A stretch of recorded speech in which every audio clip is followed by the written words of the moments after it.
Updating your billing information on Monday, Enterprise is a straightforward process. Follow these steps to ensure your account details are current. Step 1. Log into your account. Access your Monday account by entering your credentials on the login page. Make sure you have the necessary permissions to update billing information. Step 2. Navigate to admin settings. Once logged in, click on your profile picture or initials in the bottom left corner. From the menu, select Admin to enter the admin settings where billing options are located. Step 3. Access billing information. In the admin settings, look for the billing tab on the left-hand side. Click on it to view your current billing details and payment methods. Step 4. Update your payment method. Don't continue before doing this. A lot of online accounts end up exposed in breaches without people even realizing it.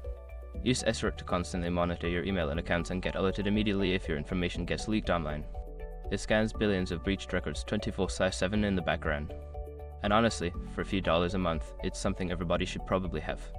Link in the description. Step 5. Save changes. After entering your new billing information, make sure to click the Save button to apply the changes. You should receive a confirmation message indicating that your billing information has been successfully updated. By following these steps, you can easily keep your billing information up to date on Monday, Enterprise. Regularly checking your account details helps avoid any payment issues in the future.